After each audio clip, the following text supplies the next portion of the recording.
But before I do anything else, I'm going to run down my guy, an NFL insider for CBS Sports and CBSSports.com. He is a legend of the NFL today. He is co-host of Inside Access on 105.7, The Fan in Baltimore. He is co-host of Positive Spin Rate Podcast. Good friend of mine. And the program, he is Jason Canfora, JLC. How is your summer going?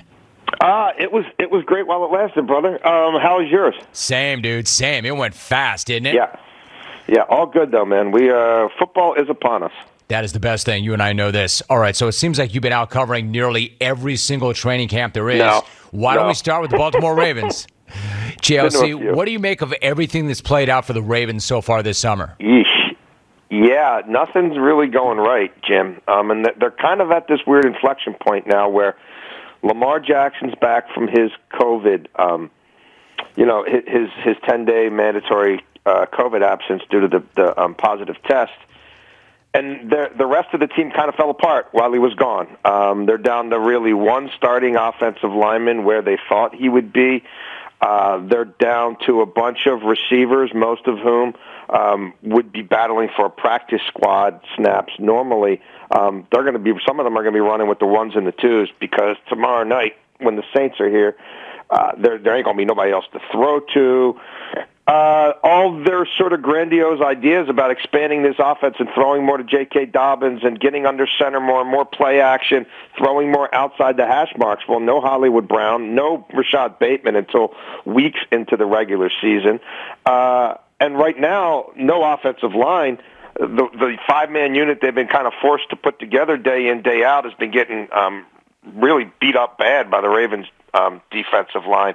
I don't know how you play Lamar Jackson in any of these games. I mean, even if Ronnie Stanley, their all-pro left tackle, let's say he plays in the third preseason game, that's his first time back in a live situation since, he had season-ending surgery in the middle of the season. Like, he's just going to be feeling his way through something he's never done before.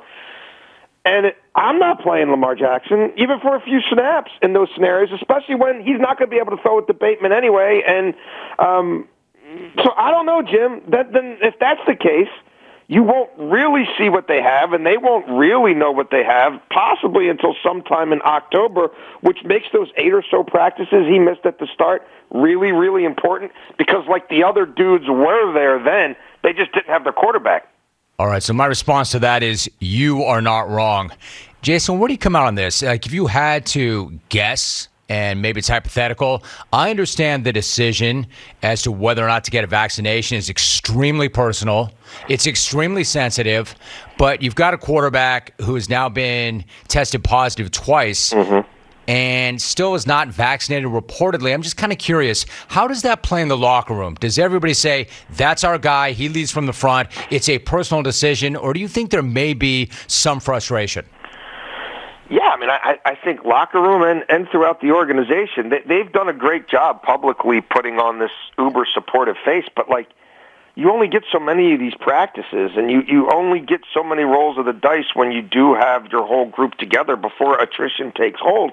And for him to not do anything the first week and a half is suboptimal. It's far from ideal. You don't want your backups to be getting that much work.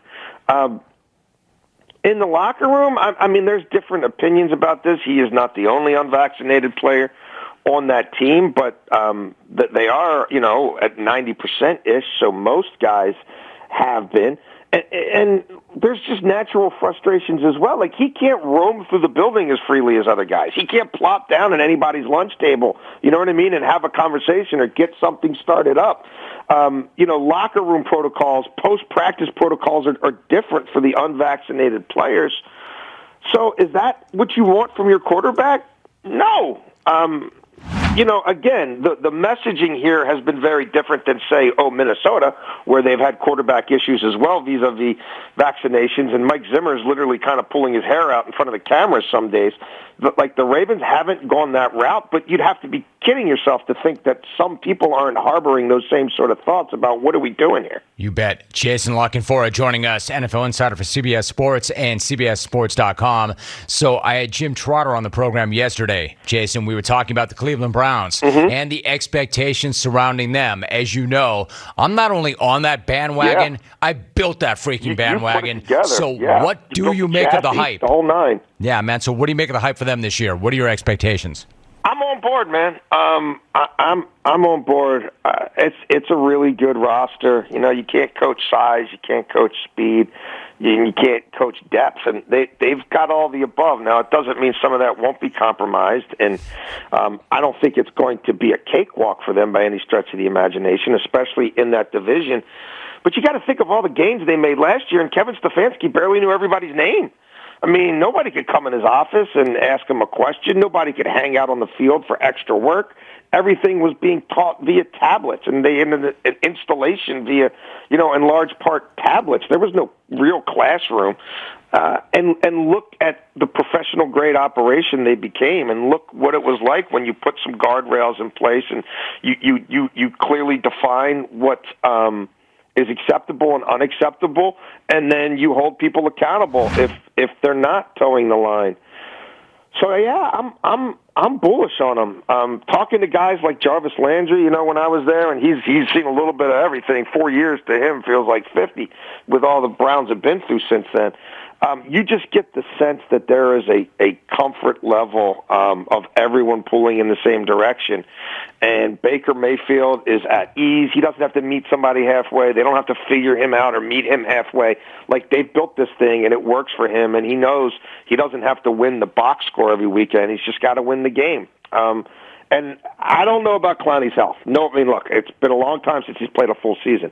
But I will say this. The games he plays, he will be a force. And maybe his luck's finally turned and he plays more games than he misses. Jason La Canfora, my guest, once again. All right, so you mentioned Baker Mayfield, JLC. What about Josh Allen? Now entering his fourth season, he's got big extension. He took an enormous step forward last year. Yeah. I mean, what kind of expectations do you have for the Bills? You know they're good. Mm-hmm. Do you think they're Super Bowl good? I mean, look, I think the Bills could go into Arrowhead on their day and maybe come away with a victory. I really like the rebuilt defense. They went from being kind of like athletic and squatty on the D-line to having dudes. I mean, you know, guy 6'6" coming off the edge.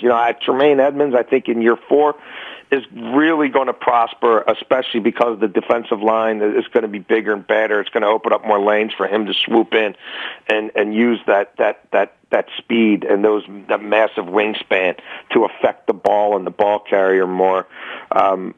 And I think they're going to be a little more balanced and run the ball a little better, a little more efficiently.